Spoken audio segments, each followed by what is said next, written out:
Boom to the hay, all you sports fans out there in the two-ball sphere. To you, the individual, as part of the collective.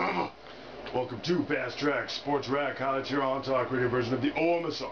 I am your brief but very concise host, Will, the alternative ESPN Sports Thrill. I always do a little quickie voiceover intro like this, let you know the clip order coming up and the whys to wherefore. So, World Cup over, USA out. Okay, what else is going on? Talking briefly and concisely about. This is on the Monday Morning Quarterbacking playlist taken from The Herd with Colin. The big talking points, 3 I would submit in the NBA in terms of potential movement. The Lakers, what's going to happen? Should Powell go to OKC? Carmelo and shopping around. I mean, come on, dude, just stay in New York. You love New York. That's why you left Denver, and you had a better supporting cast. And in Miami, anybody's guess is anybody's guess.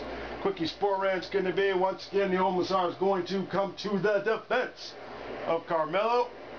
Syracuse has won national championship. Syracuse being Big 3. The OMSR boost for college BB. Got 34 years under my belt, still in my early 40s. So that tells you how long I've been balling. And is a little, couple steps ahead, dare I say, from Colin and The Herd in terms of, the college football and basketball experience and knowledge and memory as it ties into current events. In the meantime, we'll let him say his piece. Roll clip.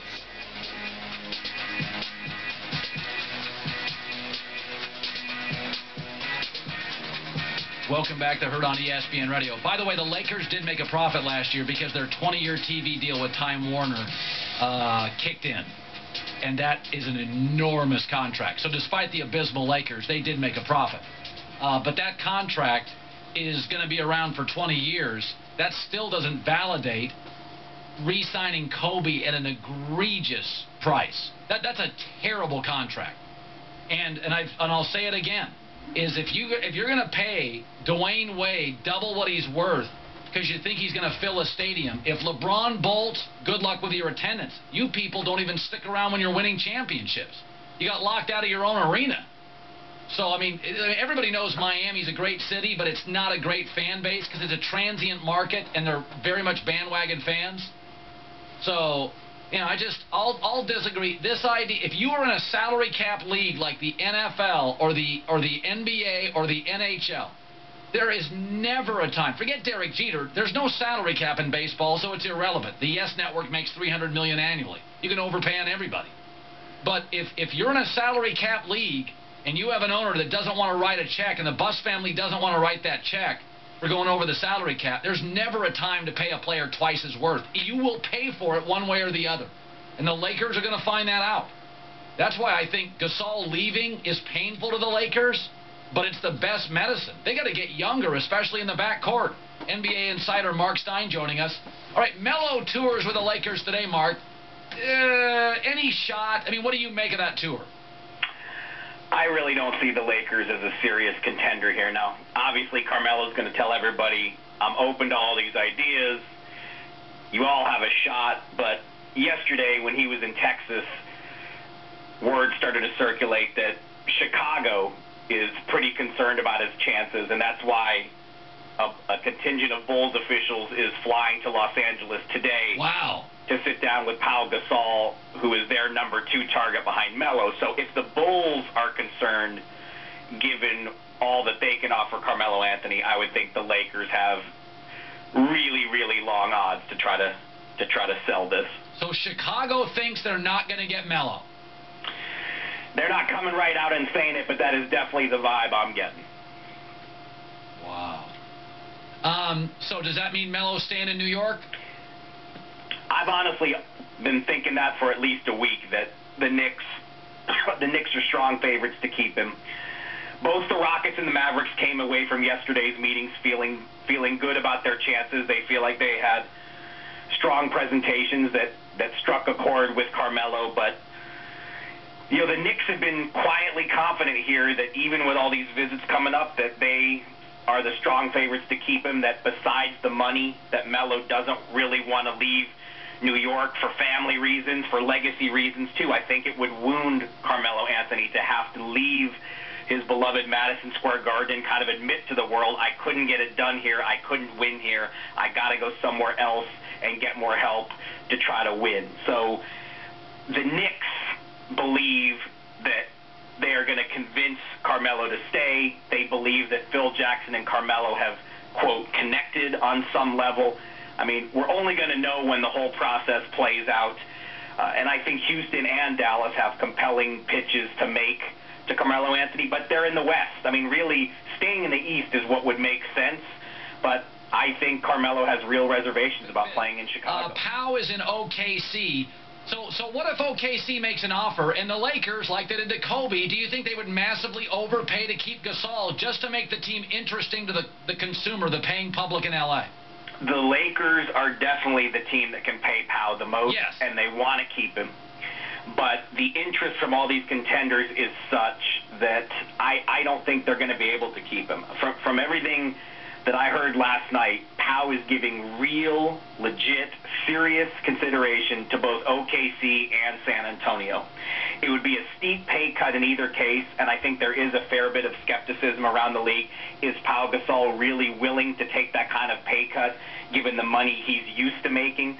But Pau wants to win. I mean, if he goes to OKC or San Antonio, it's a situation kind of like what he has with the Spanish national team. I think he likes that, you know, that chance to compete at the highest level. You know, we reported last night that Kevin Durant and Russell Westbrook met Pau in L.A. to make a face-to-face plea. Come to Oklahoma City. We need you.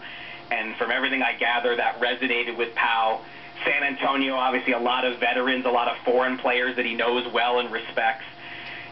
It seems like Pau really is giving thought to doing a low-dollar deal. And, I mean, how scary is that for the rest of the league if Pau Gasol goes to either of those teams on some sort of $5 million or less deal to join forces with the kind of firepower those two teams have? Mark Stein, good stuff, bud. Thank you. All right, pal. Yeah, if you're Pau Gasol, listen, Pau's one of the smartest guys in the league. He is one of the smartest guys in the league. He's looking at this Laker team, and he's looking at the West, and he's like, listen, I'm averaging about 6. I'll be Pau Gasol. I'm averaging 60 games a year. Kobe's coming off 2 injuries, and is like 36. Nash, 1 year left, would acknowledge, can't defend the backcourts in the West. The West is loaded. The West is young. The West is getting better. I think Pau Gasol moves somewhere east. He just gets on a plane and goes somewhere. Because I think what's happened, like a lot of you think I'm anti-Laker. No, I'm anti-ever. A caller called the show and said, you got to pay Dwayne a lot of money because he sells jerseys and he sells tickets. That's the end of your franchise. That's what the New York Yankees, by the way, and they're not even in a salary cap league. That's what the Yankees have done. Let's just keep Mariano an extra year and keep Jeter and keep this and keep that and the Yankees are unwatchable. The death of a franchise, especially in a salary cap league, is paying for service already rendered. It's the death. You're done. And this whole thing about paying D-Wade. D-Wade is a $9 to $11 million player. You pay significantly more than that. LeBron's leaving town. Congrats on having a guy who sells jerseys as you're the 8th seed in the East. Congrats. Name your dog after him and your son. Congrats. It's the Lakers with Kobe. Remember when Jurgen Klinsmann came out and just ripped the Laker deal with Kobe? Remember what he said? He goes, you can't play for service already rendered. But this whole thing, for owners, there's guys that have value not in salary cap leagues ever for a year. No. It's not like Kobe was being paid in peanut brittle when he was great. He was making $20 large a year, and Kobe's making $30 million, $40 million in endorsements. He's got properties, he's got companies, he's very, very well compensated. Kobe's not struggling, believe me. He's one of the richest. In fact, he's the highest paid NBA player ever. He's made the most money in the history of the league. Kevin Garnett second. All right. Some good stuff going on there. I think Pau going to OKC would be like a kick-ass fit. No, Vlade. Divac, remember, or Divac? Was doing well at the Lakers. Took a pay cut. Went up to Sacramento. Finished off his days there for quite a few years with C. Webb. So, money ain't everything. How do you want to finish out your days? Happy? Still making decent cash? or you're going to make more money and be miserable. And then, you know, the thing in Miami, I don't know. I think Chris Bosh was sort of like he was the last and third, you know, peg at their triumvirate. Yeah, I always sort of thought, you know, we covered Chris Bosh at Georgia Tech before the OMSR existed on YouTube. At least I think I got that right, Georgia Tech, where Bosh played college ball.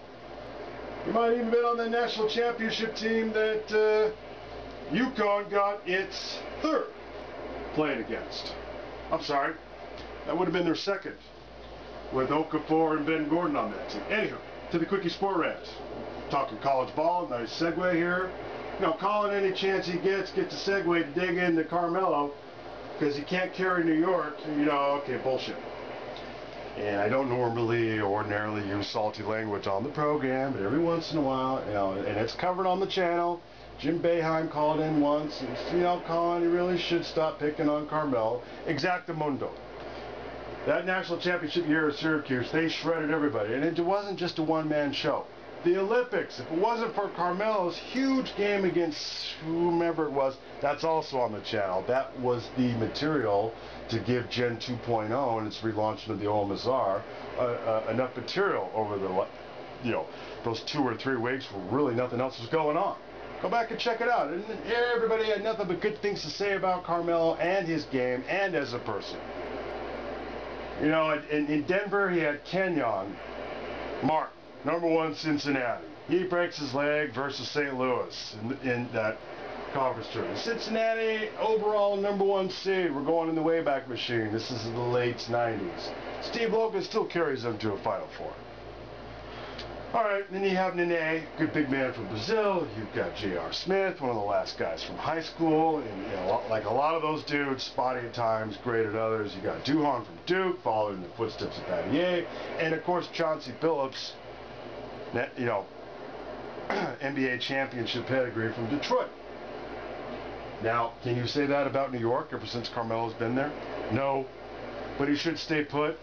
Next 3 years, you're going to see New York make a lot of noise, if not make the finals. All the video highlights courtesy to ESPN and, as previously mentioned, The Herd with Colin. Everything else,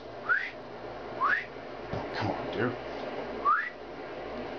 Yeah, I suck today with the whistling. To the OMSR. Okay, that's it. Thanks for watching. No silly DUIs while you're out there celebrating what's left of the World Cup or your sport of choice. What's left at this time of year? Baseball or waiting for college football to kick in. Oh, arena football. It's pretty cool to watch this time of year. All right, we're laid out here.